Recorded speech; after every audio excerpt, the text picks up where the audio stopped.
നമ്മൾ ഡിസ്കസ് ചെയ്യുന്ന topic കണികാഗതികമാണ്. Particle ഡൈനാമിക്സിലെ module 1 ആണ് പാർട്ടിക്കിൾ ഡൈനാമിക്സ്. അതിൽ കുറച്ച് ടോപ്പിക്ക് കവർ ചെയ്തിട്ടുണ്ടായിരുന്നു. നമ്മൾ ചലനം എന്താണെന്ന് പറഞ്ഞു, ബലവും ചലനവും പറഞ്ഞു, പോയിൻ്റ് വസ്തുക്കൾ എന്താണെന്ന് പറഞ്ഞു, അതുപോലെ ദൂരവും സ്ഥാനാന്തരവും എന്താണെന്ന് പറഞ്ഞു, വേഗവും പ്രവേഗവും, സദിശളവ് അതിശളവ് എന്നൊക്കെ എല്ലാം പറഞ്ഞിരുന്നു. അപ്പോൾ അതിൽ കുറച്ച് ടോപ്പിക്കും കൂടി ആഡ് ചെയ്യാനുണ്ട്.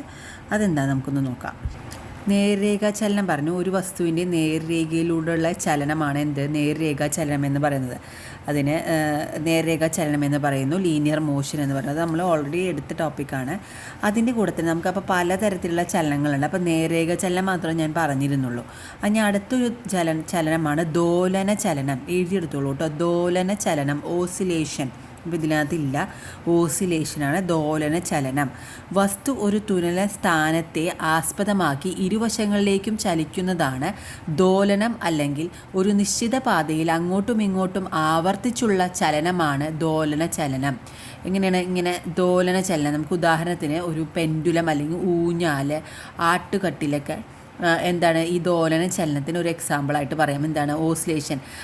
ഒരു വസ്തു ഒരു തുലന സ്ഥാനം ഉണ്ടാവും. ആ പോയിന്റിൽ നിന്ന് ആസ്പദമാക്കി ഇരുവശങ്ങളിലേക്കും ചലിക്കുന്നതാണ് എന്ത് പറയുന്നത്? ദോലന ചലനം എന്ന് പറയുന്നത്. അപ്പോൾ മനസ്സിലായെന്ന് വിചാരിക്കുന്നു. ദോലന ചലനം, ഓസിലേഷൻ എന്നാണ് ഇംഗ്ലീഷിൽ പറയുന്ന ടേം. അതായിരിക്കും കൂടുതൽ എല്ലാവർക്കും അറിയാം. അപ്പോൾ ദോലനം, അത് ഓർത്തിരിക്കണം ആ ടേം.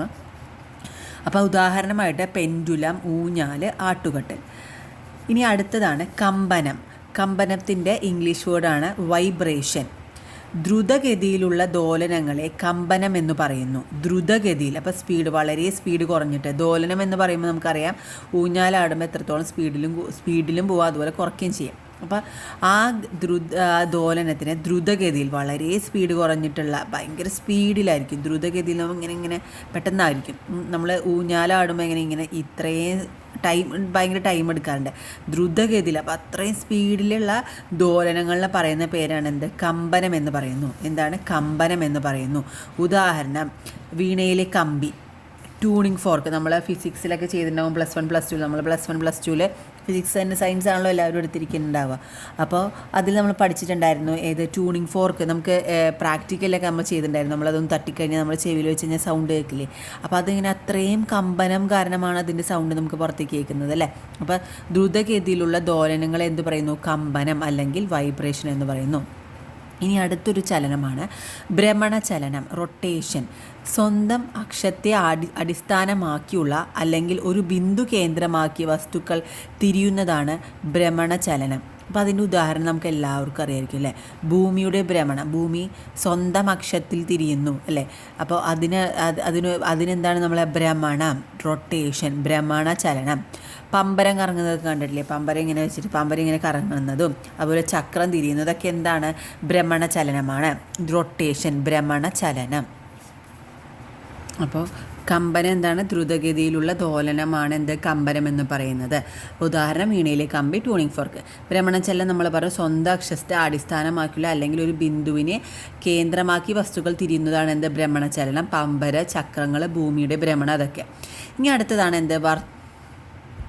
വർത്തുള ചലനം എന്ന് പറഞ്ഞാൽ ഒരു വൃത്തത്തിൻ്റെ പരിധിയിലൂടെയുള്ള അല്ലെങ്കിൽ വൃത്താകാര പാതയിലൂടെയുള്ള ചലനമാണ് വർത്തുള ചലനം. അപ്പോൾ ക്ലോക്കിലെ സൂചി സഞ്ചരിക്കുന്നതും അതിൽ ഭൂമിയുടെ പരിക്രമണത്തിനൊക്കെ ഇതിന് ഉദാഹരണമാണ് വർത്തുള ചലനം. ക്ലോക്കിലെ സൂചി നമുക്കറിയാം. ക്ലോക്കിലെ സൂചി ഇങ്ങനെ വട്ടത്തിൽ ഇങ്ങനെ കറങ്ങുന്നത് അല്ലേ? അതിനെന്താണ്? വർത്തുള ചലനം എന്നാണ് പറയുന്നത്. ക്ലോക്കിലെ സൂചി, ഭൂമിയുടെ പരിക്രമണം, അതിനാണ് വർത്തുള ചലനം, അല്ലെങ്കിൽ എന്താണ് പറയുക? Circular motion. ഇനി ഭൂമി സ്വയം തിരിയുന്നത് ഭൂമധ്യരേഖാ പ്രദേശത്ത് മണിക്കൂറിൽ ഏകദേശം 1667 കിലോമീറ്റർ വേഗതയിലാണ്. ഭൂമി സ്വയം തിരിയുന്നത് ഭൂമധ്യരേഖ ഇക്വിറ്റോറിയൽ പ്രദേശത്ത് മണിക്കൂറിൽ എത്രയാണ്? 1667 കിലോമീറ്ററാണ്. അത് നമ്മൾ പഠിച്ചിരുന്നു. ഭൂമി സ്വയം തിരിയുന്നത് ഭൂമധ്യരേഖ എന്ന് പറയുമ്പോൾ ഇക്വിറ്റോറിയൽ ഏകദേശം 1667 കിലോമീറ്റർ വേഗത്തിൽ. ഈ ചോദ്യം ചോദിച്ചിരുന്നിട്ടുണ്ട് കേട്ടോ. അപ്പോൾ എങ്ങനെ ചോദിച്ചിരുന്നെന്ന് പറഞ്ഞാൽ ഭൂമിയുടെ പരിക്രമണ വേഗത എത്രയാണെന്നാണ് ചോദിച്ചിരിക്കുന്നത്. ഓപ്ഷനിൽ 1600, 10600, 16000 അങ്ങനെയൊക്കെ ഓപ്ഷൻ വന്നിരുന്നു. അപ്പോൾ ഉത്തരം തന്നെ 1600 km/h ആണ് കേട്ടോ. അപ്പോൾ നമുക്ക് ഒരു ക്വസ്റ്റ്യൻ നോക്കാം. ഇവയിലേതു ചലനമാണ് ഒരു സൈക്കിൾ വീലിൻ്റെ കറക്കവുമായി ബന്ധപ്പെടാത്തത്? അപ്പോൾ സൈക്കിൾ വീലിൻ്റെ കറക്കവുമായി ബന്ധപ്പെടാത്തത് ഏത് ചലനമെന്നാണ് ചോദിച്ചിരിക്കുന്നത്. ഭ്രമണചലനം, ക്രമാവർത്തന ചലനം, വക്രരേഖാചലനം, ദോലനം. അപ്പോൾ ഈ ഓപ്ഷനിൽ ബന്ധപ്പെടാത്തത്, അപ്പോൾ അതെന്തായാലും നോക്കണം, ബന്ധപ്പെടാത്തതെന്നാണ് ചോദിക്കുന്നത്. അപ്പോൾ എന്താണ് ഭ്രമണചലനം എന്ന് പറയുന്നത്? ഒരു ഭ്രമണം എന്താണെന്ന് നിങ്ങൾക്ക് അറിയാമല്ലോ. ഭ്രമണചലനം എന്താണ്? സ്വന്തം അക്ഷത്തെ അടിസ്ഥാനമാക്കിയുള്ള അല്ലെങ്കിൽ ഒരു ബിന്ദു കേന്ദ്രമാക്കിയുള്ള വസ്തുക്കളുടെ തിരിയുന്നതിനാണ് എന്ത് ഭ്രമണചലനം എന്ന്. അപ്പോൾ നമുക്ക് സൈക്കിൾ വീൽ അങ്ങനെ തന്നെയല്ലേ തിരിയുന്നത്, അപ്പോൾ ഭ്രമണചലനമാണെന്നറിയാം. അതുപോലെ ക്രമാവർത്തന ചലനം, അപ്പോൾ റിപ്പീറ്റഡ് ആയിട്ടാണ് അത് ചലിക്കുന്നത്, അപ്പോൾ അതും ഉത്തരമായിട്ട് വരാം. അതുപോലെ വക്രരേഖാചലനം, ദോലനം. നിങ്ങൾ ദോലനം ഒന്ന് നോക്കി, ദോലനം എങ്ങനെയാണെന്നാണ് പറഞ്ഞത്? ഇങ്ങനെ ടു ആൻഡ് ഫ്രോ മോഷനാണ്. അപ്പോൾ ദോലനമല്ലേ ഇതിൻ്റെ ആൻസർ? ദോലനം. അങ്ങനെയാണോ സൈക്കിൾ തിരിയുന്നത്? അല്ല.